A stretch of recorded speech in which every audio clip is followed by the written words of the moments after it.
So today I have some good news, and this has to deal with both Nintendo and Bethesda. Now, some of you have probably heard by now that the campaign that we were helping out to get Chris Taylor, a terminally ill patient, to play Super Smash Bros. Ultimate was successful. Chris Taylor did get to play Super Smash Bros. Ultimate. He got to play it a few days back. I actually got to play. He found out about it the day after we helped push the campaign for it. And, yeah, he got to play a 3-hour session, got to play with his brother, his mother, and a friend. And Nintendo showed up, with the E3 demo, and I'm so glad that he got to play that. Now, again, a lot of you guys have probably heard this story. It was all over the internet for, the past couple of days. And I just didn't get to updating on it because I knew there was something else going on. And now we have a full update on that. And that is that a 12-year-old boy who's also unfortunately suffering from a rare cancer. It's terminal. He is probably not going to live till November. Was able to play Fallout 76 by Bethesda. Now, I get it, but Fallout 76 is not coming to Switch, but Bethesda's obviously been a company that has heavily supported Nintendo really this entire time the Switch has been out. They're one of the surprise Western third-party companies who support Nintendo because they've never really been on Nintendo systems that much in the past. Haven't really been big supporters of it. So I'm not saying that they were inspired by Nintendo to do this because that would be disingenuous to Bethesda's way of doing things. But I'm reading this off of Eurogamer.net. And it says that Bethesda has helped a 12-year-old boy with a rare form of cancer fulfill his wish of playing Fallout 76. Wes from Hampton Roads, Virginia, has battled stage 4 neuroblastoma for half his life after being diagnosed at just 5 years old. Just days after docs told Wes's family they thought it best to stop his treatment, he realized he probably wouldn't get to play Fallout 76, due out in November. In a Facebook post, Wes's parents revealed that Matt Grandstaff, assistant director of Bethesda, drove 4 hours from the company's headquarters in Maryland to the family home with not just a copy of the game, but a prototype of the Power Armor helmet due to come with the Power Armor edition of the game, signed by Bethesda Game Studios chief Todd Howard. While he doesn't get to keep the game because it's just too early, just those 2 hours of playtime made him happier than you know, says the Facebook post. So this is a continuation of a great story for Bethesda in terms of supporting people who are going through unbelievable stuff. Stuff that you would never wish upon anyone. In the past, Bethesda Game Studios, who does obviously like the Elder Scrolls and Fallout, they have been very open to terminally ill children, and getting them a chance to play their games. This is not unusual, but it's a very nice story, especially piggybacking off of what Nintendo did last week. For those who don't know, the company itself, Bethesda, does have ongoing support of a Make-A-Wish Foundation, which, again, for those who don't know, Make-A-Wish Foundation, in many cases, is trying to make the wishes of people who aren't probably going to survive things, cancer, especially being at the top of the list, come true, especially when you're a child who hasn't had the time to experience a lot of things. And unfortunately for Wes here, he's been battling this since he was 5. It's hard for me to even think about that because I have a son who's 5.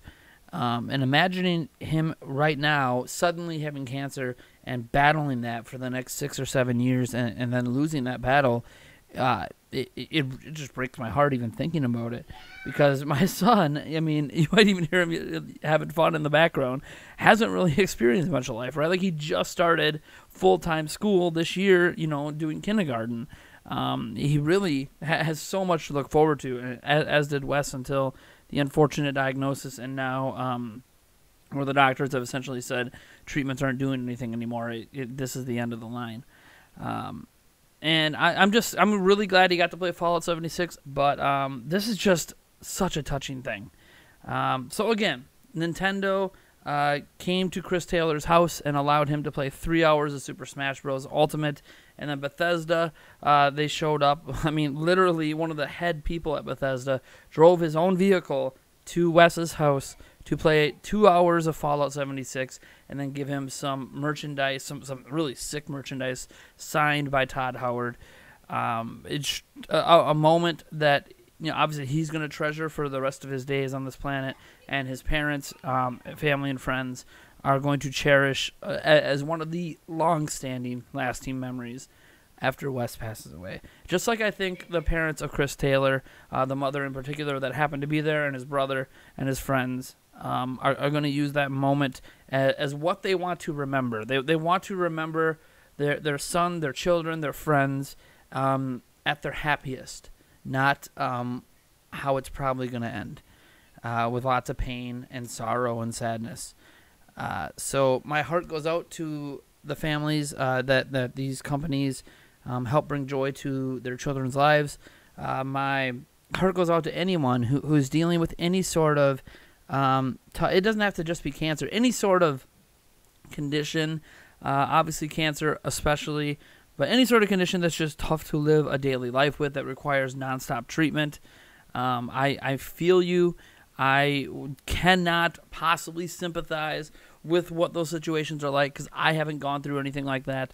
The worst thing I had was seizures when I was a kid, which is not even remotely the same thing as going through something like this. So, again, my heart goes out to all of you guys. Remember to just keep these people in your thoughts and prayers. Keep just anyone out there. I mean, we need to do a better job of advancing our cancer treatments, a better job of advancing a lot of things. And in some cases, there are scientific reasons why certain things can't exactly just be beaten. As an example, we've been battling the common cold for how long? Hundreds of years? And there's no cure. We can't beat the common cold. And I think it's always going to be true with certain types of cancer, where you can't necessarily guarantee you're ever going to be able to defeat cancer. But we need to keep trying. We need to keep pushing. And good on Bethesda, good on Nintendo. This is a prime example of two companies, really on polar opposites of the entire world, doing something right, and doing something without much pomp and circumstance either. I think that needs to be pointed out. Nintendo did this last week, and I fully expected them to maybe release a press release about it or something, and they didn't. Nintendo didn't treat this as a moment to celebrate or a moment to puff their chest out and be like, look how good we are. Nintendo just kind of did this under the radar. The only reason we even know about it is because Chris Taylor tweeted out about it and provided the evidence, picture evidence that he got to play it and stuff like that.